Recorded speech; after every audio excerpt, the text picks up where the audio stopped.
हरे कृष्ण भक्तवृंद समस्त कोटि प्रणाम। आज आम ये भिडियो आम यह चर्चा करिए भगवान भगवान जो सृष्टि कर भगवान तो आम तो जाने भगवान सब मतलब जहाँ भी भौतिक संसार अच्छे ताहा सब भगवान को द्वारा ही सृष्टि होती जहाँकि भगवान द्वारा सृष्टि होती।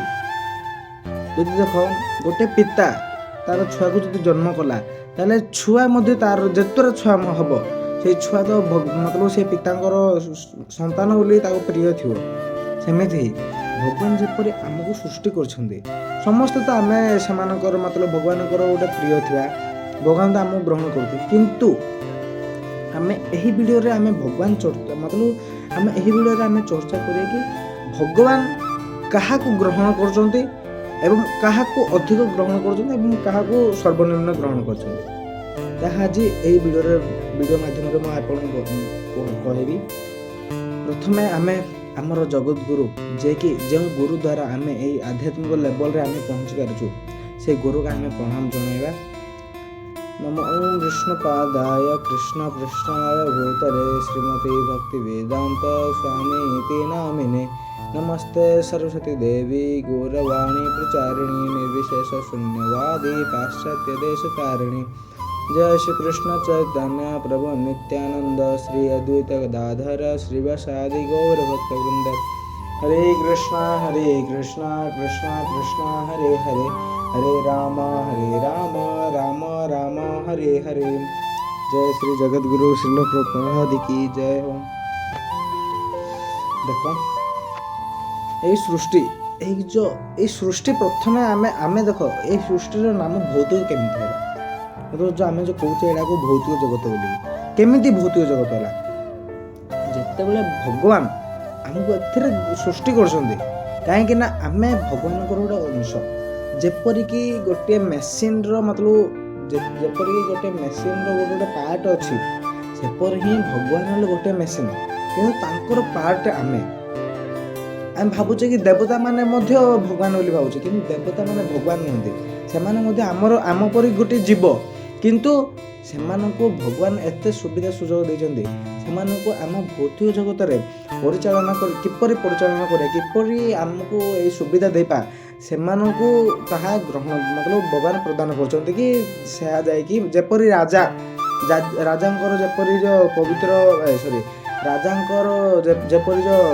मुख्य जो शिष्य था जेपरी प्रजा था से जेपरी जो अन्य प्रजा मान जेपरी सुरक्षित रखिंट सेमिति ही भगवान देवता मान को एत फैसिलिटी देते कि देवता मान आमको सुरक्षित रखिपारे। आम भावुचे कि आम अधिकांश लोक पर अच्छा कि देवता मान को भगवान बोली भावी मतलब भगवान को आमर देख आमर जीवर प्रकृत स्वरूप है भगवान श्री चैतन्य महाप्रभु कहते जीवर स्वरूप है नित्य कृष्ण दास। आम स्वरूप कौन नित्य कृष्ण दास मतलब प्रतिदिन आम कृष्ण दास दास जे कि चाकर मतलब सर्वेंट ऑफ कृष्ण। आम निजको यह फीलिंग करार अच्छे कि आम कृष्ण अंश आम कृष्ण गढ़ीचु कृष्ण मरु आम कृष्ण जहाँ कि केवल कृष्ण को संतोष निमित्त ही करिया जहाँ को यज्ञ बोली कहुए जेपरिक अन्य माने जेपरी जो देख यहाँ भगवत गीतार मतलब भगवत गीतार यहाँ तात्पर्य कहुए प्रभुपादी द्वारा तात्पर्य यहाँ कहुई कि देवता मान को पूजा करने द्वारा देवता माने खुशी हो जाते देवता माने देख आम कहीं पूजा कर देख आमर प्रकृत उद्देश्य है आम यज्ञ करवा जे प्रकार कौन सी पूजा करिया आम प्रकृत उद्देश्य है आम भौतिक वस्तु को त्याग करिया नहले किछि आम ज्ञान अर्जन करिया आध्यात्मिक क्षेत्र में आम ये दुईटी कारण जो ही आम यज्ञ करें आम किपर मतलब जहाँ भी करें किंतु देख यहाँ अच्छी कि आम तीन प्रकार आम तीन प्रकार एग्जांपल दे बुझे जेपरी जेपरी यज्ञ करे देख तीन प्रकार मनुष्य थाए। प्रथम मनुष्य है भगवान को मतलब जे कि परम पिता श्रीकृष्ण को संतोष निमित्त मतलब श्रीकृष्ण को इंद्रिय तृप्ति करने निमित्त सब कार्य करे प्रथम मनुष्य। द्वितीय मनुष्य क्या जी कि भौतिक मतलब साधारण भौतिक सुख लाभ करने ଭୌତିକ ଉପଭୋଗ କରିବା ପାଇଁ ଦେବତାମାନଙ୍କୁ ପୂଜା କରେ, ଭଗବାନ ବୋଲି ଭାବି ଦେବତାମାନଙ୍କୁ ପୂଜା କରେ। ଦ୍ୱିତୀୟ ମନୁଷ୍ୟ। ତୃତୀୟ ପ୍ରକାର କ'ଣ? ନିର୍ବିଶେଷବାଦୀ, ଯାହାକୁ ମାୟାବାଦୀ କୁହାଯାଏ। ସେମାନେ କ'ଣ? ନିର୍ବିଶେଷ ବ୍ରହ୍ମରେ ଲୀନ ହୋଇଯିବେ, ଯାହାକି ଭଗବାନଙ୍କର ନିରାକାର ରୂପ। ନିରାକାର ରୂପରେ ସେମାନେ ଭାବେ, ମତଲବ ଦେଖ ଏମାନଙ୍କର ଭାବଧାରଣା, ଏମାନଙ୍କର ଭାବନା କ'ଣ କି କାହିଁକି ଆମେ ଜାଣିଛେ କି ଏଇ ମେଟେରିଆଲ ୱାର୍ଲଡ ପରେ ଯାହାକି ସ୍ପିରିଚୁଆଲ ୱାର୍ଲଡ ଆସେ, ଯାହାକି ଆଧ୍ୟାତ୍ମିକ ଜଗତ ଆସେ, ସେତେବେଳେ ମଧ୍ୟ ଆମେ ଏଇ ଭୌତିକ ଶରୀର ଧାରଣ କରିବା। ଭୌତିକ ଶରୀର ନାହିଁ, ସେତେବେଳେ ଆମେ ସଚ୍ଚିତ ଆନନ୍ଦ ସ୍ୱରୂପ ଧାରଣ କରିବା, ଯାହାକି ଭଗବାନଙ୍କର ଆମେ ଅଂଶ ନା। ଯେତେବେଳେ ଗୋଟେ ଦେଖ ମେସିନରେ ଗୋଟେ ପାର୍ଟ, ମତଲବ ଗୋଟେ ପାର୍ଟ ଯଦି ଅଂଶ ମିଶିଯାଏ, ସେତେବେଳେ ମେସିନଟା ପରେ ସବୁ କମ୍ପ୍ଲିଟ୍ ହେଇ ଦେଖେ ନା। ସେପରି ହିଁ ଆମେ ଯଦି ଭଗବାନଙ୍କର ଅଂଶ ସହିତ, ମତଲବ ଆମେ ଭଗବାନଙ୍କର ଅଂଶ, ଭଗବାନଙ୍କ ସହିତ ଯଦି ଆମେ ଜଡ଼ିତ ହେଇଯିବା, ଭଗବାନ ମଧ୍ୟ ସଚ୍ଚିତ ଆନନ୍ଦ ରୂପ। ତାଙ୍କର ଦେଖ ବ୍ରହ୍ମା ମଧ୍ୟ ସ୍ତୁତି କରୁଛନ୍ତି କି ଈଶ୍ୱର ପରମ କୃଷ୍ଣ ସଚ୍ଚିଦାନନ୍ଦ ବିଗ୍ରହ ଅନାଦି ରାଧି ଗୋବିନ୍ଦମ ସର୍ବ କାରଣ କାରଣ। ମତଲବ ଈଶ୍ୱର ପରମ କୃଷ୍ଣ। ଈଶ୍ୱର କିଏ? ଈଶ୍ୱର ପରମ ଈଶ୍ୱର କିଏ? କୃଷ୍ଣ, ଯିଏକି ତାଙ୍କର ରୂପ ସତ୍ ଚିତ୍ ଆନନ୍ଦ ଦ୍ୱାରା ପରିପୂର୍ଣ୍ଣ। ସତ୍ ଏର ଅର୍ଥ ହେଲା ଶାଶ୍ୱତ, ମତଲବ ପୂର୍ଣ୍ଣ। ତାଙ୍କର ଯେପରି ଆମେ ଏଇ ଜନ୍ମ ମୃତ୍ୟୁ ଚକ୍ରରେ ଘୁରୁଛେ, ସେପରି ଭଗବାନ ଜନ୍ମ ହେବେ ନାହିଁ କି ମୃତ୍ୟୁ ହେବେ ନାହିଁ। ଭଗବାନ ଅଜନ୍ମ ଅଟନ୍ତି। ଏବଂ ଚିତ୍, ମତଲବ ତାଙ୍କର ଏତେ ଜ୍ଞାନ ଥାଏ, ପୂର୍ଣ୍ଣ ଜ୍ଞାନ ପୁରା। ଗୋଟିଏ ଆମର ପରି ଏମିତି ମତଲବ ଖରାପ ଜ୍ଞାନ ନାହିଁ, କିଛି ନାହିଁ। ଆମର ତ ସାଧାରଣ ଜ୍ଞାନ କିଛି ନାହିଁ ଆମର ପକ୍ଷରେ, ଭଗବାନ ପକ୍ଷରେ ଆମେ କିଛି ନୁହେଁ। ଆମେ ଭଗବାନଙ୍କର ଗୋଟେ ଅଂଶ ପରା ଆମେ। ସେଇ ତ ଭଗବାନ ମଧ୍ୟ ଚିତ୍, ମତଲବ ପୂର୍ଣ୍ଣ ଜ୍ଞାନ ଥାନ୍ତି ଏବଂ ଆନନ୍ଦ, ପୁରା ଖୁସିମୟ। ଯେପରି ଆମେ ଏଇ ମେଟେରିଆଲ ୱାର୍ଲଡରେ ରହିକି ଆମେ ଖୁସି ଚାହୁଁଛେ, ଆମେ ଭଗବାନଙ୍କର ଅଂଶ ହୋଇଥିବାରୁ ଆମେ ମଧ୍ୟ ଏଇ ତିନିଟି ଅଂଶ ଆମେ ଚାହୁଁଛୁ। ଆମେ କ'ଣ ଚାହୁଁଛୁ? ଆମେ ପ୍ରତ୍ୟେକ, ମତଲବ କେବେ ମରିବାକୁ ଚାହୁଁନାହିଁ। ଆମେ ପ୍ରତ୍ୟେକ ଦିନ ଆମେ ଜନ୍ମ, ମତଲବ ଆମେ ବଞ୍ଚିବାକୁ ଚାହୁଁଛେ। ଦ୍ୱିତୀୟ, ଆମେ ଭାବୁଛେ କି ଆମେ ପୂର୍ଣ୍ଣ ଜ୍ଞାନ ଅର୍ଜନ କରିଦେବା। ଆମେ ସବୁ, ମତଲବ ସବୁ ଏଇ ଭୌତିକ ଜଗତରେ ସବୁ ନଲେଜ ଆମ ପାଖରେ ରହିବ, ଏଇଟା ଆମେ ଭାବୁଛେ। ତୃତୀୟ, ଆମେ ପ୍ରତ୍ୟେକ ଦିନ ଖୁସି ରହିବା, ଏଇଟା ଚାହୁଁଛେ। କିନ୍ତୁ ଆମେ କାରଣ କି ପାଇଁ, କ'ଣ ପାଇଁ? ଆମେ ଭଗବାନଙ୍କର ଅଂଶ ପରା। ଭଗବାନଙ୍କର ଅଂଶ ଯୋଗୁଁ ହିଁ ଆମେ ଏଇ ତିନୋଟି କାରଣ ଆମେ ଚାହୁଁଛେ। ଯଦି ଆମେ ଯଦି ଭଗବାନଙ୍କର ଅଂଶ ନଥାଏ, ତାହେଲେ ଆମେ ଏଇ ତିନିଟା ମତଲବ ଆମେ ଜାଣିନଥାନ୍ତି କି।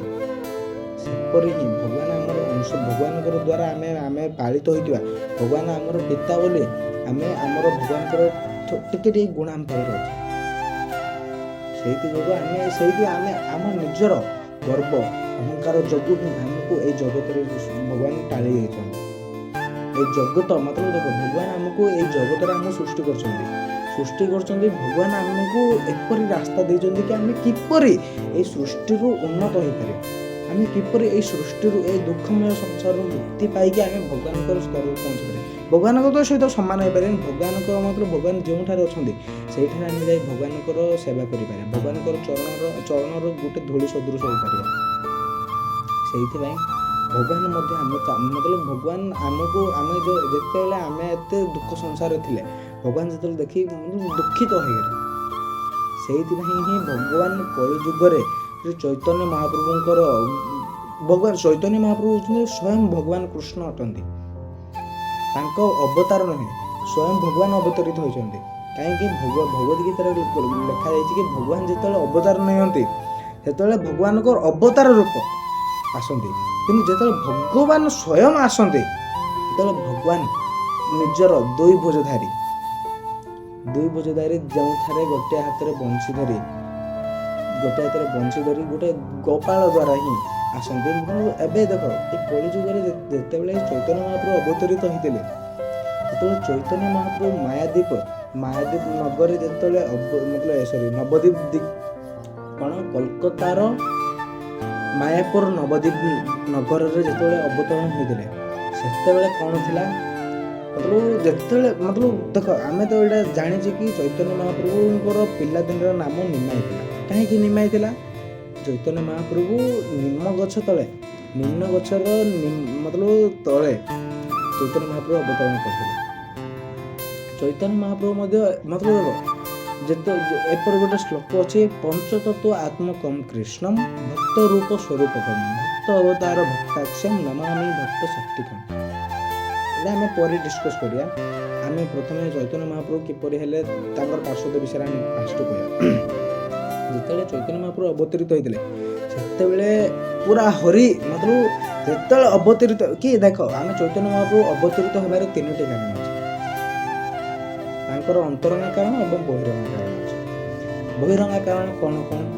ଚୈତନ୍ୟ ମହାପ୍ରଭୁ ଅବତରଣ ହେବାର କାରଣ ହେଲା ଆମକୁ ପ୍ରେମ ଭକ୍ତି ମତଲବ ଏଇ ମାୟା ସଂସାର ଆମର କିପରି ଉନ୍ନତ କରିବା, ପ୍ରେମ ଭକ୍ତି ଯାହା କୁହାଯାଏ ପ୍ରେମ ଭକ୍ତି ପ୍ରଦାନ କରିବା ପାଇଁ ଭଗବାନ ଅବତରଣ ହୋଇଛନ୍ତି। ଏବଂ ଦ୍ୱିତୀୟ କାରଣ ହେଲା ଅଦ୍ୱୈତ ଆଚାର୍ଯ୍ୟ, ଯିଏକି ଗୋଟେ ପରମ ଭକ୍ତ, ଗୋଟେ ଗୃହସ୍ଥ ଥିଲେ କିନ୍ତୁ ପରମ ଭକ୍ତ ଥିଲେ। ସେ ହେଉଛନ୍ତି ସେ କାହାର ରୂପ? ସେ ହେଉଛନ୍ତି ମହାବିଷ୍ଣୁ ସଦାଶିବଙ୍କର ରୂପ। ମତଲବ ଦେଖ ଅଦ୍ୱୈତ ଆଚାର୍ଯ୍ୟ ଗୋଟେ ବୃଦ୍ଧ ଥିଲେ। ମତଲବ ଚୈତନ୍ୟ ମହାପ୍ରଭୁଙ୍କଠୁ କେତେ ବର୍ଷ ବଡ଼ ଥିଲେ, କିନ୍ତୁ ଦେଖ ଭଗବାନ ତ ଭଗବାନ ହିଁ ଅଛନ୍ତି, କିନ୍ତୁ ଭଗବାନଙ୍କ ଠାରୁ କିଏ ବଡ଼ ନୁହନ୍ତି କି କେହି ବଡ଼ ତ କେବେ ହେବେନି କି ସମାନ ହେଲେ କେବେ ହେଇପାରିବେନି। ଭଗବାନ ଓନ୍ଲି ଜଣେ, ସେ ହେଉଛନ୍ତି କୃଷ୍ଣ। ଅଦ୍ୱୈତ ଆଚାର୍ଯ୍ୟ କ'ଣ? ସେ ଗୋଟେ ଶୁଦ୍ଧ ଭକ୍ତ ଥିଲେ। ଯେତେବେଳେ ସେ ଏଇ ସଂସାରରେ ଆସିଥିଲେ, ଅବତରଣ ହୋଇଥିଲେ, ସେତେବେଳେ ଦେଖିଲେ କି ଏଇ ସଂସାର ପୁରା ମତଲବ ଭଗବାନଙ୍କର ନାମ ଉଚ୍ଚାରଣ କରୁନାହାନ୍ତି, ଯେଉଁ ଭଗବାନଙ୍କର ବିପରୀତ ଦିଗରେ କାର୍ଯ୍ୟ କରନ୍ତି। ଭଗବାନଙ୍କୁ ଭୁଲି ଯାଇଛନ୍ତି। ଭଗବାନ କିଏ, ଭଗବାନ କ'ଣ, ଭଗବାନ କିଏ ଏହା ଆମେ ଜାଣିପାରୁନୁ। ସେଇ ଟାଇମରେ କିଏ ଜାଣିନଥିଲେ, କିନ୍ତୁ ସେତେବେଳେ ଯେତେବେଳେ ଦେଖିଲେ ଅଦ୍ୱୈତ ଆଚାର୍ଯ୍ୟ ଏପରି ଘଟଣା ଚାଲିଛି, ସେତେବେଳେ କ'ଣ କଲେ? ଅଦ୍ୱୈତ ଆଚାର୍ଯ୍ୟ ଭଗବାନଙ୍କୁ ପ୍ରାର୍ଥନା କଲେ। କାହିଁକି? ଅଦ୍ୱୈତ ଆଚାର୍ଯ୍ୟ ସଦାଶିବ ଅଟନ୍ତି ନା, ମହାବିଷ୍ଣୁ ଯାହାକି କୁହାଯାଏ। ସେପରି ଭଗବାନଙ୍କୁ ପ୍ରାର୍ଥନା କଲେ। କିପରି ପ୍ରାର୍ଥନା କଲେ? ଗୋଟିଏ ହାତରେ ତୁଳସୀ ପତ୍ର ଏବଂ ଗଙ୍ଗା ଜଳ। କାହିଁକି ନା ସେପରି ଯେଉଁ ମତଲବ ସେଇଠାରେ ଯାହା ପ୍ରଭାବିତ ମତଲବ ଯାହା ବହିତ ହେଉଥିଲା, ସେଇ ନଦୀ ଆମର ଥିଲା, ନଦୀର ନାମ ଥିଲା ଗଙ୍ଗା ନଦୀ।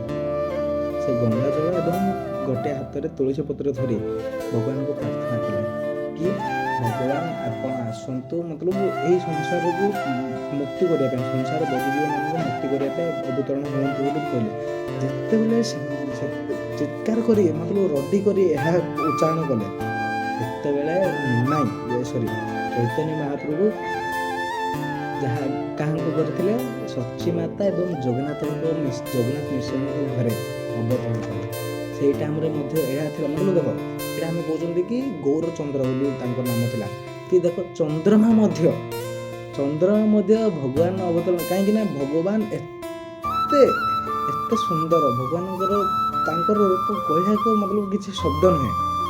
ଚନ୍ଦ୍ରମା ମଧ୍ୟ ଘୋଡ଼େଇ ହୋଇଗଲା।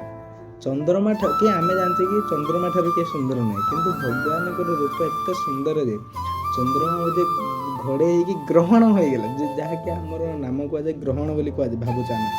ତାହାକି ଗ୍ରହଣ ନଥିଲା ସେତେବେଳେ ଚନ୍ଦ୍ରମା ମଧ୍ୟ ଲାଜ ହୋଇ ତାର ମୁହଁ ଢୁକେଇଦେଲା। ସେତେବେଳେ କ'ଣ କରୁଥିଲେ? ମତଲବ ସେତେବେଳେ ହୋଲି ଉତ୍ସବ ଥିଲା। ହୋଲି ଉତ୍ସବରେ ସମସ୍ତେ ଯାଇ ମତଲବ ଗ୍ରହଣ ଥିଲା ବୋଲି ଗଙ୍ଗା ନଦୀରେ ଯାଇ ସ୍ନାନ କରି ଯାଉଥିଲେ। ସେଇ ଟାଇମରେ ଯେତେବେଳେ ହରିଙ୍କର ନାମ ଉଚ୍ଚାରଣ କଲେ, ସେତେବେଳେ ହିଁ ଭଗବାନ ଅବତରଣ କଲେ। କି ଭଗବାନ ଅବତରଣ ଯେତେବେଳେ କଲେ ହରିଙ୍କର ନାମ ସେତେବେଳେ ଉଚ୍ଚାରଣ କଲେ।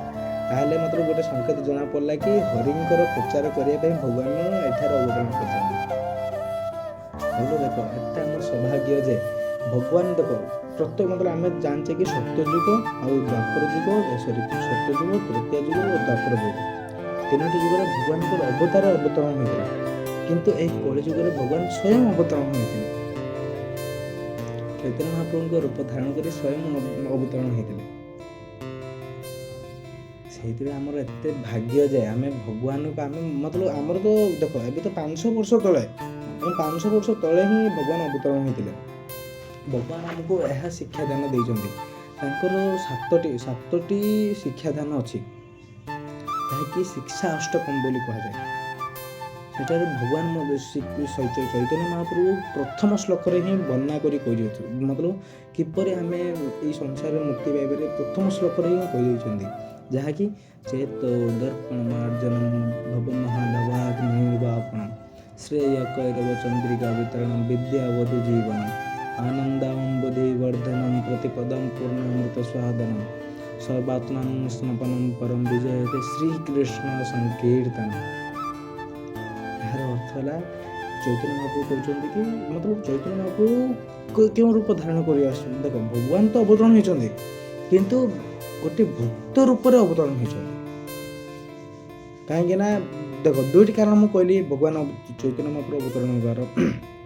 ଗୋଟିଏ କାରଣ ହେଲା ଆମ ପ୍ରେମ ଭକ୍ତି ପ୍ରଦାନ କରିବା, ଦ୍ୱିତୀୟ କାରଣ ହେଲା ଆଦ୍ୱୈତ ଆଚାର୍ଯ୍ୟଙ୍କର ତାଙ୍କର ଉଚ୍ଚାରଣ ଯୋଗୁଁ ମତଲବ ତାଙ୍କେ ଡକାଇବା ଯୋଗୁଁ, ଏବଂ ତୃତୀୟ କାରଣ ହେଲା ଯାହାକି ଭଗବାନଙ୍କର ପ୍ରେମିକା ଯାହାକୁ ରାଧାରାଣୀ ବୋଲି କୁହାଯାଏ, ଅନ୍ତରଙ୍ଗା ଶକ୍ତି ବୋଲି ଯାହା କୁହାଯାଏ, ରାଧାରାଣୀଙ୍କର ଭାବକୁ ମତଲବ ରାଧାରାଣୀଙ୍କର କିପରି ଭାବ, କାହିଁକି ନା ଦେଖ ରାଧାରାଣୀ ମଧ୍ୟ ଭଗବାନଙ୍କୁ ପ୍ରାପ୍ତ କରିବା ପାଇଁ ଏପରି କେତେ କାର୍ଯ୍ୟ କରିସାରିଲେଣି, ସେପରି ମତଲବ ଆନନ୍ଦର ଭାଗିଦାର ହେବା ପାଇଁ କିଛି କରିଦେଇ ମତଲବ ସବୁ କିଛି କରିଦେଇଛନ୍ତି।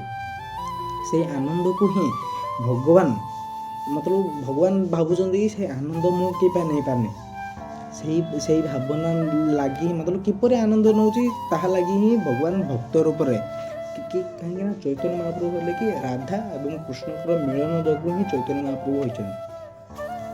ରାଧାରାଣୀଙ୍କର ଭାବକୁ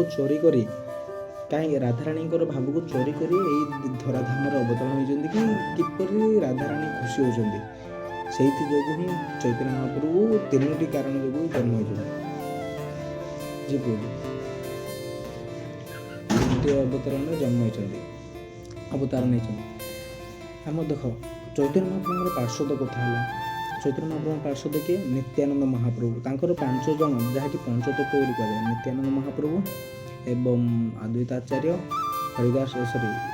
ଗଦାଧର ପଣ୍ଡିତ, ଶ୍ରୀବାସ ଠାକୁର ଏବଂ ଚୈତନ୍ୟ ମହାପ୍ରଭୁ, ଯାହାକି ନାମ ହେଲା କି ଜୟ ଶ୍ରୀ କୃଷ୍ଣ ଚୈତନ୍ୟ, ଯାହାକି ଚୈତନ୍ୟ ମହାପ୍ରଭୁଙ୍କ ନାମ, ପ୍ରଭୁ ନିତ୍ୟାନନ୍ଦ, ଶ୍ରୀ ଅଦ୍ୱୈତ, ଗଦାଧର, ଶ୍ରୀବାସ ଆଦି ଗୌର ଭକ୍ତବୃନ୍ଦ, ଯାହାକି ପଞ୍ଚତତ୍ତ୍ୱ ରୂପ, ଯାହାକି ପଞ୍ଚତତ୍ତ୍ୱ ଆତ୍ମକମ୍ କୃଷ୍ଣ ଭକ୍ତ ରୂପ ସ୍ୱରୂପକମ୍। ଭକ୍ତ ରୂପ ହେଲା ଚୈତନ୍ୟ ମହାପ୍ରଭୁ ଏବଂ ଭକ୍ତର ରୂପ ମତଲବ ଭକ୍ତ ରୂପରେ ଅବତରଣ କରିଥିଲେ ନା, ସେଇଥି ଯୋଗୁଁ ଭକ୍ତ ରୂପ ହେଲା ଚୈତନ୍ୟ ମହାପ୍ରଭୁ। ଭକ୍ତ ସ୍ୱରୂପ ନିତ୍ୟାନନ୍ଦ ମହାପ୍ରଭୁ, ଯାହାକି ବଳରାମଜୀ, କୃଷ୍ଣ ବଳରାମ, ଏଇ ଧରାଧାମରେ କୃଷ୍ଣ ବଳରାମ ଅବତରିତ ହୋଇଥିଲେ। ନିତ୍ୟାନନ୍ଦ ମହାପ୍ରଭୁ ହେଲେ ବଳରାମଜୀ ଏବଂ ଶ୍ରୀ ଅଦ୍ୱୈତ ଆଚାର୍ଯ୍ୟ ହେଲେ କି ଆମ ସଦାଶିବ ଏବଂ ଗଦାଧର ପଣ୍ଡିତ ହେଲେ ସ୍ୱୟଂ ରାଧାରାଣୀ। ଗଦାଧର ପଣ୍ଡିତ ଶ୍ରୀବାସ ହେଲା କି ନାରଦ ମୁନି, ଯିଏକି ପରମ ମତଲବ ଭଗବାନ କୃଷ୍ଣଙ୍କର ଭକ୍ତ, ସମସ୍ତ ଭକ୍ତ ହେଇଥିଲେ। ପଞ୍ଚତତ୍ତ୍ୱ ଆତ୍ମକମ୍ କୃଷ୍ଣ ଭକ୍ତ ରୂପ ସ୍ୱରୂପକମ୍, ଭକ୍ତ ଅବତାର ସଦାଶିବ ମତଲବ ଯେ ଆଦ୍ୱୈତ ଆଚାର୍ଯ୍ୟ ହେଲା କି ସଦାଶିବ ଭକ୍ତ ଅବତାର, ଭକ୍ତର ଅବତାର ନେଇକି ଆସିଛନ୍ତି ଏବଂ ଭକ୍ତ ଅବତାର ଭକ୍ତାକ୍ଷମ, ଭକ୍ତର ଅକ୍ଷ କିଏ? ଗଦାଧର ପଣ୍ଡିତ। ନମାମି ଭକ୍ତ ଶକ୍ତିକମ୍, ଭକ୍ତ ଶକ୍ତିକମ୍ କିଏ ହେଲେ? ଆମର ଶ୍ରୀବାସ ଠାକୁର, ଭକ୍ତର ମତଲବ ଶକ୍ତି ଶ୍ରୀବାସ ଠାକୁର ଅଛନ୍ତି। ଏଇ ପଞ୍ଚତତ୍ତ୍ୱ ଆତ୍ମକମ୍ କୃଷ୍ଣ ମତଲବ ଏଇ ପଞ୍ଚତତ୍ତ୍ୱ ଯାହାକି ଚୈତନ୍ୟ ମହାପ୍ରଭୁ, ନିତ୍ୟାନନ୍ଦ ମହାପ୍ରଭୁ, ଅଦ୍ୱୈତ ଆଚାର୍ଯ୍ୟ, ଗଦାଧର ପଣ୍ଡିତ ଏବଂ ଶ୍ରୀବାସ ଠାକୁର ସ୍ୱୟଂ କୃଷ୍ଣଙ୍କର ହିଁ ଅଂଶ ଅଟନ୍ତି। ସେଇଥି ଯୋଗୁଁ ହିଁ ଆପଣଙ୍କୁ ଏହା ମୁଁ କହିବାକୁ ଚାହେଁକି ଦେଖ ଭଗବାନ ଆମକୁ, ଆମେ ଭଗବାନଙ୍କର ଅଂଶ। ଆମେ ଏଇ ଭୌତିକ ସଂସାରରେ ଯାହା କିଛି ପାଉଛେ ସବୁ ଭଗବାନଙ୍କ ଦ୍ୱାରା ହିଁ ପାଉଛେ। ଭଗବାନ ଯଦି ଚାହିଁବେ, ଭଗବାନ ଯଦି ଆମକୁ ଚାହିଁନଥାନ୍ତେ ତାହେଲେ ଆମେ ଆମ ହାତ ମଧ୍ୟ ଏପରି ଆମେ ହଲେଇ ପାରିବା ନାହିଁ। ଭଗବାନଙ୍କର ଏତେ ଶକ୍ତି, ଭଗବାନ ଏତେ ଦୟାଳୁ, ଭଗବାନଙ୍କର କିଏ ଶତ୍ରୁ ନାହିଁ, କେହି ମିତ୍ର ନାହିଁ। ଭଗବାନଙ୍କର ସମସ୍ତେ ଭଗବାନଙ୍କର ସନ୍ତାନ ଅଟନ୍ତି। କିନ୍ତୁ ଭଗବାନ କାହାକୁ ଅଧିକ ବେଶୀ ଭଲ ପାଆନ୍ତି? ଯେଉଁମାନେ କି ଭଗବାନଙ୍କୁ ବିଶ୍ୱାସ କରନ୍ତି, ଭଗବାନଙ୍କର ପୂଜା କରନ୍ତି ଏବଂ ଭଗବାନଙ୍କର ପ୍ରିୟ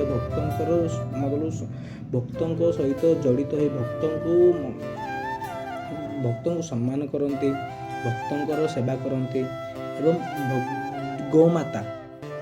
ଗୋମାତାଙ୍କର ସେବା କରନ୍ତି। ଏମାନେ ହେଲେ କି ଭକ୍ତଙ୍କର ମତଲବ ଭଗବାନଙ୍କର ପରମ ପ୍ରିୟ।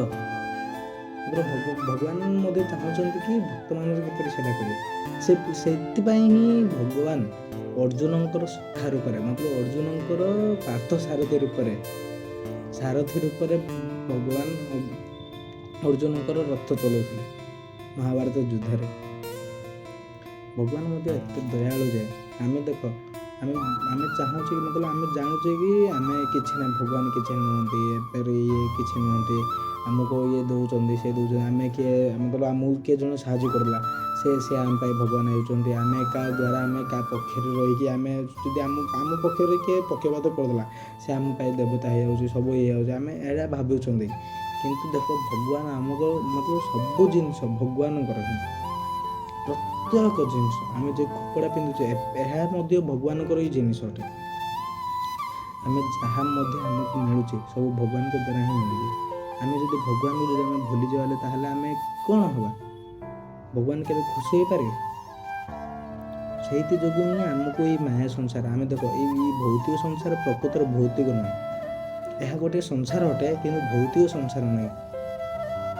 ଆମେ ଏଇ ମତଲବ ଭଗବାନ ଆମକୁ ଅବତରଣ କରୁଛନ୍ତି କିନ୍ତୁ ଆମେ କିପରି ଆମେ ପରିଚାଳନା କରିବା, ସେଇଥି ଯୋଗୁଁ ଭଗବାନ ତ ଆମକୁ କିଛି କହିବେ ଡାଇରେକ୍ଟଲି ଆମକୁ କହିପାରିବେନି, କିନ୍ତୁ ଭଗବାନଙ୍କର ବାଣୀ ଅନୁଯାୟୀ ଯାହାକି ଭଗବତ ଗୀତାରେ ଯାହା ମତଲବ ଆମେ କିପରି ଏଇ ମାନବ ରୂପ ଧାରଣ କରୁଛେ, କିପରି ଆମେ ମାନବ ରୂପକୁ ମତଲବ ତ୍ୟାଗ କରି ଆମେ ଭଗବାନଙ୍କର ଧାମକୁ ଯାଇପାରିବା, ତାହାର ପ୍ରୋସେସ୍ ମତଲବ ଭଗବତ ଗୀତାରେ ଅଛି। ଆମେ ଭଗବତ ଗୀତା ଆମେ ପଢ଼ିଲେ ତ ଜାଣିବା। ଆମେ ଯଦି ଭଗବତ ଗୀତା ମତଲବ ପଢ଼ିବାନି ତାହେଲେ ଆମେ ଜାଣିବା କିପରି ଆମେ ଏଇ ସଂସାର ମୁକ୍ତି କିପରି ହେଇପାରିବା। ସେଇଥିଯୋଗୁଁ ଭଗବାନ ଆମକୁ ଭଗବାନ ଆମକୁ କିପରି ମୁକ୍ତି ପାଇବା ପାଇଁ ରାସ୍ତା ଦେଖିଛନ୍ତି। ଆମେ ସେହି ରାସ୍ତାକୁ ଅନୁସରଣ କରି ଆମେ ପ୍ରତିଦିନ ଜପମାଳା କରି ଭଗବାନଙ୍କର ନାମ ଉଚ୍ଚାରଣ କରି ଭଗବାନଙ୍କର ଗୁଣଗାନ କରି ପ୍ରତ୍ୟେକ ମତଲବ ଯାହାକୁ ବି କହିବା, ଯାହାକି ଚୈତନ୍ୟ ମହାପ୍ରଭୁଙ୍କର ଗୋଟେ ଶିକ୍ଷା ଥିଲା କି ଯାରେ ଦେଖ ତାରେ କହ କୃଷ୍ଣ ଉପଦେଶ। ଯାହାକୁ ଦେଖିଲ ତାକୁ କହ କୃଷ୍ଣଙ୍କର ହିଁ ଉପଦେଶ କର। ଆମେ ବ୍ୟର୍ଥ ବାର୍ତ୍ତା ଛାଡ଼ି ଆମେ କୃଷ୍ଣଙ୍କର ହିଁ କଥା କହିବା, ତାହେଲେ ଯାଇକି ଆମେ ସଂସାର ମୁକ୍ତି ହେଇପାରିବା, ତାହେଲେ ଯାଇକି ଭଗବାନ ମଧ୍ୟ ଖୁସି ହେଇପାରିବେ। ଆମକୁ ଆହୁରି ସୁଯୋଗ ଦେବେ କି ଭଗବାନଙ୍କର ସେବା କରିବା ପାଇଁ ଏବଂ ଭକ୍ତମାନଙ୍କର କାହିଁକି ନା ଆମେ ଜାଣିଛେ କି ଭକ୍ତଙ୍କର ସେବା କଲେ ହିଁ ଭଗବାନ ଖୁସି ହେବେ। ଭଗବାନ କେବେ ଡାଇରେକ୍ଟଲି ଆମେ ପହଞ୍ଚି ପାରିବାନି ଭଗବାନଙ୍କୁ। ଆମେ ଦେଖୁ ଗୋଟେ ଉପର ପାହାଚ ଚଢ଼ିବାକୁ ଥିଲେ ଆମେ ଛୋଟ ପାହାଚ ଆମେ ପ୍ରଥମେ ଚଢ଼ିଲେ ହିଁ ଉପର ପାହାଚ ଚଢ଼ିପାରିବା, ସେପରି ହିଁ ଆମେ ଭକ୍ତଙ୍କର ସେବା କରିବା ଦ୍ୱାରା ହିଁ ଆମେ ଭଗବାନଙ୍କୁ ପହଞ୍ଚି ପାରିବା, ହେଲେ ଭଗବାନ ହେଲେ ଖୁସି ହେବେ। ଦେଖ ଆମ କୃଷ୍ଣ ଭାବନାମୃତ ଆନ୍ଦୋଳନଟା ଆମର ଏତେ ଆନନ୍ଦମୟ ଯେ ଆମ ଏହି ଆନନ୍ଦ ଆଉ କେଉଁ ଜାଗାରେ ହିଁ ମିଳିବ ନାହିଁ ଯେପରି ଏଠାରେ ଆନନ୍ଦ ମିଳେ। ପ୍ରତ୍ୟେକ ପ୍ରସାଦରେ ମତଲବ ଆମେ ଇନ୍ଦ୍ରିୟ ତୃପ୍ତି ଯାହା କରୁଛେ, ଆମେ ଯେଉଁ 5 ସେନ୍ସେସ୍ ଅଛି ଆମର, ଯେଉଁ ଆଖି, କାନ, ନାକ, ହାତ, ଜିହ୍ୱା ଯେଉଁ ଅଛି, ଆମେ ସେଇ ସେନ୍ସେସ୍କୁ ଆମେ ଯେଉଁ ଯେଉଁ ଖରାପ ଜିନିଷରେ ୟୁଜ୍ କରୁଛେ, ଆମେ ସେଇ ସେନ୍ସେସ୍କୁ ଆମେ କିଛି ଆମେ ବନ୍ଦ କରିବା ନାହିଁ କି ଆମେ ନାକରେ ଆମେ ଖରାପ ବାସ୍ନା ଶୁଣି ଦେଉଛେ ବୋଲି ଆମେ କି ନାକ ବନ୍ଦ କରି ରହିଯାଏ କି ଆମର ଏଇଟା ଉପଦେଶ ନାହିଁ। କିନ୍ତୁ ଆମର ଉପଦେଶ ହେଲା କି ଏଇ ସେନ୍ସେସ୍କୁ ଆମେ ଏଇ ଭୌତିକ ଜିନିଷକୁ ଆମେ ତ୍ୟାଗ କରି ଆଧ୍ୟାତ୍ମିକ କ୍ଷେତ୍ରରେ ଆମେ ଲଗେଇବା, ଯାହାକି ପ୍ରଭୁପାଦ ମଧ୍ୟ କହୁଛନ୍ତି କିଛି ଛାଡ଼ିବାକୁ ନାହିଁ, କିଛି ମଡ଼ିବା ପାଇଁ ଅଛି, କିଛି ତ୍ୟାଗ କରିବା ନାହିଁ, ଆମେ ପରିବର୍ତ୍ତନ କରିବା। ଯେଉଁ ଆଖିରେ ଆମେ ଯେଉଁ ଖରାପ ଦୃଶ୍ୟ ଦେଖୁ ସେଇ ଆଖିରେ ଆମେ ଭଗବାନଙ୍କର ଦୃଶ୍ୟ ଦେଖିବା। ଯେଉଁ ନାକରେ ଆମେ ଖରାପ ବାସ୍ନା ଶୁଙ୍ଘୁ ସେଇ ନାକରେ ଆମେ ଭଗବାନଙ୍କର ଚରଣରେ ଥିବା ତୁଳସୀ, ଭଗବାନଙ୍କ ଚରଣରେ ଥିବା ଫୁଲ, ସେଇ ପୁଷ୍ପକୁ ଆମେ ଘ୍ରାଣ କରିବା। ଯେଉଁ ଜିହ୍ୱାରେ ଆମେ ଖରାପ ଖାଦ୍ୟ ମାଂସ ଭକ୍ଷଣ କରୁ ସେଇ ଜିହ୍ୱାରେ ଆମେ ଭଗବାନଙ୍କ ପ୍ରସାଦ ପାଇବା। ଯେଉଁ କାନରେ ଆମେ ଖରାପ କଥା ଶୁଣୁ ସେଇ କାନରେ ଆମେ ଭଗବାନଙ୍କର କଥା ଶୁଣିବା। କିଛି ଆମେ ତ୍ୟାଗ କରିବା କିଛି ନାହିଁ, ଆମେ ଖାଲି ରାସ୍ତା ଆମେ ଚେଞ୍ଜ କରିବା, ତାହେଲେ ଯାଇକି ଆମର ବାଟ ଚେଞ୍ଜ ହେବ। ନହେଲେ ଆମେ ଏଇ ଭୌତିକ ସଂସାରରେ ଜନ୍ମ ମୃତ୍ୟୁ ଆମେ ଭାବୁଛେ କି ଏଇ ଜନ୍ମଟା ଇଏ ହେଇଯିବ, ସେଇ ଜନ୍ମ ଇଏ ହେଇଯିବ, ଆମେ ପରେ ଆମେ ଖୁସି ହେଇଯିବା। ଖୁସି କେବେ ମିଳିବ ନାହିଁ। ଏ ସଂସାରରେ ଖୁସି ନାମକୁ ଗୋଟେ ଅଂଶ ନାହିଁ। ଏଇଟା ମୃତ୍ୟୁ ମତଲବ ଏଇ ଜନ୍ମ ମୃତ୍ୟୁ ଚକ୍ର ପରା। ଏଇଟା ଆମେ ଜନ୍ମ ହୋଇଛନ୍ତି, ଏଇ ଶରୀର ଧାରଣ କରୁଛନ୍ତି ବୋଲେ ଏଇ ଶରୀର ତ୍ୟାଗ କରିବାକୁ ପଡ଼ିବ। ଆଉ ଶରୀର ତ୍ୟାଗ କଲେ ଆମେ ଆଉ ଜନ୍ମ ହେବା ଏଇଟା ନାହିଁ। ଏଇଟା ମୋତେ କହିଛନ୍ତି ଯେତେ ପର୍ଯ୍ୟନ୍ତ ଆମେ ଭଗବାନଙ୍କର ନାମ ଉଚ୍ଚାରଣ ନ କରି, ଯେତେ ପର୍ଯ୍ୟନ୍ତ ଆମେ ଭଗବାନଙ୍କର ଗୁଣଗାନ ନ କରିବା, ଯେତେ ପର୍ଯ୍ୟନ୍ତ ଆମେ ଭଗବାନଙ୍କର ଭକ୍ତ ହୋଇପାରିବା ନାହିଁ, ସେତେ ପର୍ଯ୍ୟନ୍ତ ଆମେ ଭଗବାନଙ୍କ ପାଖକୁ ପହଞ୍ଚି ପାରିବା ନାହିଁ। ଭଗବାନଙ୍କ ପାଖକୁ ପହଞ୍ଚିବାର ରାସ୍ତା ହେଲା କି ଆମେ ଭଗବାନଙ୍କର ଭକ୍ତ ହେବାକୁ ପଡ଼ିବ। ସେଇଥି ଯୋଗୁଁ ମୁଁ ଆପଣଙ୍କୁ ମଧ୍ୟ ଅନୁରୋଧ କରୁଛି କି ପ୍ରତିଦିନ ଭଗବାନଙ୍କର କିଛି ନାହିଁ, ଭଗବାନଙ୍କର ଯେଉଁ ବାଣୀ ଯେଉଁ ଅଛି, ଯାହାକି ଭଗବତ ଗୀତା କହେ, ଭଗବତ ଗୀତାର ପ୍ରତିଦିନ ଗୋଟେ ଶ୍ଲୋକ ପଢ଼ନ୍ତୁ। ଭଗବତ ଗୀତାରେ ଅଛି ଆମର 700ଟି ଶ୍ଲୋକ ଅଛି, 18ଟି ଅଧ୍ୟାୟ ଅଛି। 18ଟି ଅଧ୍ୟାୟରେ 700ଟି ଶ୍ଲୋକ ଅଛି। ସେଇ ଶ୍ଲୋକରେ ପ୍ରତିଦିନ ଗୋଟେ ପଢ଼ୁ, ବୁଝୁ କି ନ ବୁଝୁ, ଗୋଟିଏ ଦିନ ଗୋଟିଏ ଶ୍ଲୋକ ପଢ଼ିଲେ ଆମର କେତେ ଭାଗ୍ୟ। କାହିଁକିନା ଦେଖ, ଏଇଟା ଗୋଟେ କଥା ଅଛି କି ଯେତେବେଳେ ଇଂରେଜୀ ଗୋଟେ ଅଷ୍ଟ୍ରେଲିଆର ଲୋକ ପରା, ଗୋଟେ ସେଇ ଲୋକ କ'ଣ କଲା, ତାକୁ ଇଂଲିଶ ଦେଖ, ଅଷ୍ଟ୍ରେଲିଆ ଆଉଟ୍ ଅଫ୍ କଣ୍ଟ୍ରି ଲୋକ, ସେମାନଙ୍କୁ ଇଂଲିଶ ଛଡ଼ା ଆଉ କିଛି ତାଙ୍କୁ ଲାଙ୍ଗୁଏଜ୍ ଆସେ ନାହିଁ। ସେ କ'ଣ କଲା, ଥରେ କ'ଣ ହୋଇଛି, ସେ ତାକୁ ପ୍ରଥମେ ଆମ ଭଗବତ ଗୀତା ଆମ ସଂସ୍କୃତ ଥିଲା ନା, ବଙ୍ଗଳା ଥିଲା, ସଂସ୍କୃତ ଥିଲା। ସେତେବେଳେ କ'ଣ, ସେ ଇଂଲିଶ ପଢ଼ିବାକୁ ଚାହୁଁଥିଲା। ତାକୁ ଯେତେବେଳେ ଏଇ ଯେଉଁ ସଂସ୍କୃତ ଶ୍ଲୋକ ଯାକୁ ତା ପଢ଼ିବାକୁ କହିଲେ, ସେତେବେଳେ ତାକୁ କିଛି ପଢ଼ିବାର ଆଉନଥିଲା। ସେ ଯେଉଁ ପ୍ରଥମେ ଆମର ଯେଉଁ ଧୃତରାଷ୍ଟ୍ର ବାଚ, ସେ ଧୃତରାଷ୍ଟ୍ରକୁ ହିଁ ଧୃତରାଷ୍ଟ୍ର ୱାର୍ଡ଼ ପଢ଼ିବା ପାଇଁ ହିଁ ତାକୁ ଲାଗିଲା, କିଛି ସମୟ ଲାଗିଲା। କିନ୍ତୁ ସେ ସେଇ ପଥକୁ ତ୍ୟାଗ କଲେ ନାହିଁ, ସେ ପଥରେ ହିଁ ଚାଲିଲା। ଧୃତରାଷ୍ଟ୍ର ବାଚ ପଢ଼ିଲା, କେତେ ଦିନ ଲାଗୁଛି ପଢ଼ିଲା, କିନ୍ତୁ ବୁଝୁ କି ନ ବୁଝୁ ପଢ଼ିଲା। ସେ ପଢ଼ି ଭଗବତ ଗୀତାକୁ 2 ବର୍ଷରେ ଶେଷ କଲା। କିନ୍ତୁ ଆଜିକା ପରିସ୍ଥିତିରେ ସେଇ ଲୋକ ଏବେ ପର୍ଯ୍ୟନ୍ତ ଜୀବିତ ଅଛି।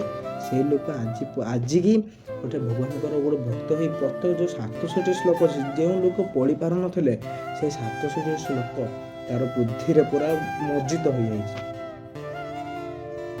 ସେପରି ହିଁ ଆମେ ଟ୍ରାଏ କରିବା ଭଗବାନଙ୍କୁ, ଦେଖ, ଆମେ ଭଗବାନଙ୍କୁ ପାଇବା ପାଇଁ ଯଦି ଆମେ ଟ୍ରାଏ କରିବା, ହେଲେ ଭଗବାନ ଆପେ ପଳେଇ ଆସିବେ। କାହିଁକିନା ଭଗବାନ ମଧ୍ୟ ଚାହୁଁଛନ୍ତି କି ମୋର ଏଇ ଯେଉଁ ମନୁଷ୍ୟକୁ ମୁଁ ସୃଷ୍ଟି କରିଛି, ସେ କିପରି ମୋ ପାଖକୁ ଆସୁ, ଭଗବାନ ମଧ୍ୟ ଚାହୁଁଛନ୍ତି। କାହିଁକିନା ବାପାଟା କେବେ ଯଦି ପୁଅଟା ଯଦି ହଜିଯିବ, ବୋଲେ ପୁଅଟା ବାପା ଭାବିବ ନା ମୋ ପୁଅଟା କେବେ ମୋ ପାଖକୁ ପଳେଇ ଆସୁ ବୋଲି। ସେପରି ହିଁ ଭଗବାନଙ୍କୁ ଆମେ ବାପା ବୋଲି ଭାବିବାକୁ ପଡ଼ିବ। ବାପା ତ ପରମ ପିତା ପରା ଭଗବାନ। ଯେପରିକି କ'ଣ କହୁଛନ୍ତି, ମହାତ୍ମା ଗାନ୍ଧୀକୁ ଯେପରି କହୁଛନ୍ତି ଜଗତର ପିତା ବୋଲି, ଯେଉଁ କହୁଛନ୍ତି ଭାରତର ପିତା ବୋଲି ଯେମିତି କହୁଛନ୍ତି, ସେପରି ହିଁ ଆମର ପରମ ପିତା ହେଲା, ଏଇ ଭୌତିକ ଜଗତର ପରମ ପିତା ହେଲା, ଏଇ ପୃଥିବୀର ପରମ ପିତା ହେଲା, ଏଇ ଏଇ ଭୌତିକ ପୁରା ବ୍ରହ୍ମାଣ୍ଡର ପରମ ପିତା ହେଲା ଆମର ଭଗବାନ ଶ୍ରୀକୃଷ୍ଣ ଅଟନ୍ତି। ସେଥିପାଇଁ ମୁଁ ଆପଣଙ୍କୁ ଅନୁରୋଧ କରୁଛି, ପ୍ରତିଦିନ ଆପଣ ଭଗବତ ଗୀତାର ଗୋଟେ ଶ୍ଲୋକ ପଢ଼ନ୍ତୁ। କାହିଁକିନା ଆମର ଏଇଟା ଗୋଟେ ଶ୍ଲୋକ ଅଛି କି ନଷ୍ଟ ପ୍ରାୟସୁ ଅଭଦ୍ରେଷୁ ନିତ୍ୟମ୍ ଭାଗବତ ସେବାୟା ଭଗବତେ ଉତ୍ତମ ଶ୍ଲୋକରେ ଭକ୍ତିର୍ ଭଗବତୀ ନଷ୍ଟ ପ୍ରାୟସୁ ଅଭଦ୍ରେଷୁ, ଯାହାକି ଆମର ଯେଉଁ ଭିତରେ ଅଭଦ୍ର ଗୁଣ ଅଛି ନଷ୍ଟ ହେଇଯିବ। କେଉଁଥିରେ ନଷ୍ଟ ହେବ? ନଷ୍ଟ ପ୍ରାୟସୁ ଅଭଦ୍ରେଷୁ ନିତ୍ୟମ୍ ଭାଗବତ ସେବା। ପ୍ରତିଦିନ ଆମେ ଭଗବତ ସେବା କରିବା। ଭଗବତ ସେବା କ'ଣ? ଭଗବାନଙ୍କର ସେବା କରିବା। ଭଗବତ ଗୀତା ଆମେ ପ୍ରତିଦିନ ଉତ୍ତମ ଶ୍ଲୋକେ, ଭଗବତେ ଉତ୍ତମ ଶ୍ଲୋକ ମତଲବ ଭଗବତ ଗୀତାର ପ୍ରଥମ ଗୋଟେ ଶ୍ଲୋକ ଯଦି ଆମେ ପ୍ରତିଦିନ ପଢ଼ିବା, ତାହେଲେ ଆମର ଯେଉଁ ଅଭଦ୍ର ଗୁଣ ଅଛି ତାହା ନଷ୍ଟ ହୋଇ ଆମେ ଭଗବାନଙ୍କୁ ପ୍ରାପ୍ତ କରିପାରିବା। ପ୍ରତିଦିନ ଆପଣଙ୍କୁ ଅନୁରୋଧ କରୁଛି, ପ୍ରତିଦିନ ଭଗବତ ଗୀତା ପଢ଼ନ୍ତୁ ଏବଂ ଭଗବାନଙ୍କର ନାମ କିଛି ନୁହେଁ, ଗୋଟିଏ ମାଳ ଜପ କରନ୍ତୁ। ନାମ ଜପ ହେଲା ପରେ ଆମେ ପ୍ରତିଦିନ ଶ୍ରବଣ କରିବା। କାହିଁକିନା ଆମେ ଦେଖ, ଭକ୍ତି ମାର୍ଗରେ ଯଦି ଉନ୍ନତ କରିବାକୁ ଥିଲେ, ଆମେ ପ୍ରଥମ ରାସ୍ତା ହେଲା ଶ୍ରବଣ କୀର୍ତ୍ତନ। ଶ୍ରବଣ କରିବା ଏବଂ କୀର୍ତ୍ତନ କରିବା। ଶ୍ରବଣ କ'ଣ କରିବା? ଆମେ ଯେଉଁ କାନ ଦ୍ୱାରା ଯେଉଁ ଆମେ ଖରାପ ଜିନିଷ ଯେଉଁ ଆମେ ଶୁଣୁଛେ, ସେଇ କର୍ଣ୍ଣ ଦ୍ୱାରା ଆମେ ଭଗବାନଙ୍କର ବାଣୀ ଶୁଣିବା, ଭଗବାନଙ୍କର ଲୀଳା ଶୁଣିବା, ଭଗବାନଙ୍କର କଥା ଶୁଣିବା, ଯାହାଦ୍ୱାରା ଆମେ ଭଗବାନଙ୍କୁ ପ୍ରାପ୍ତି କରିପାରିବା। ତାହା ମୁଁ ଆପଣଙ୍କୁ ଅନୁରୋଧ କରୁଛି, ଆପଣ ପ୍ରତିଦିନ ଭଗବାନଙ୍କର ସେବା କରନ୍ତୁ, ଭଗବତ ସେବା କରନ୍ତୁ, ଭଗବାନଙ୍କୁ ପ୍ରାପ୍ତି କରନ୍ତୁ। ହରେ କୃଷ୍ଣ, ଧନ୍ୟବାଦ, ପ୍ରଣାମ।